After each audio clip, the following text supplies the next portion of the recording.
Oo, Tanggol. Kami ang nagsumbong sa'yo sa mga pulis na ikaw ang kumuha sa medyas ni Manny Pacquiao. Anong klaseng mga tao kayo? Sorry, Tanggol. May reward kasi yun eh. Para magkapera naman kami eh. Para lang magkapera? Oo. Para yumaman naman kami, Tanggol. Katulad mo. Para lang yumaman? Oo, Tanggol. Sa totoo lang, nagsisisi kami eh. Kasi buong Maynila galit na sa amin dahil sinumbong ka namin sa pulis na ikaw ang kumuha sa medyas ni Manny Pacquiao. Pwede na ba kaming umuwi? Gutom na kasi kami, Tanggol eh. Uwi na kami ha. Hindi kayo makakauwi. Hala, bakit naman?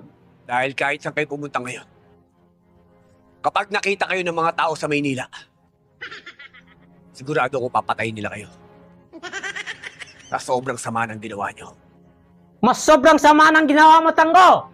Ninaka mo yung medyas ni Manny Pacquiao. Oo nga, Tanggol! Nakakasama ka ng loob! Sobrang sama rin ang loob ko sa inyo. Eh ano ngayon? Gusto mo kaming patayin? Sige, total, mamamatay tao ka naman, di ba? Akala mo ba hindi ko alam na ikaw pumatay sa anak ko? Hindi ako ang pumatay sa anak nyo. Oo, hindi ikaw ang pumatay sa anak ko. Pero ikaw ang dahilan kung bakit siya namatay. Dahil sinama mo siya sa sabungan. At saka, ikaw din ang dahilan sa pagbagsak namin sa negosyo. Dahil utang ka ng utang, hindi ka naman nagbabayad. Ikaw ang dahilan ng lahat. Lahat yung dinisi nyo sa akin!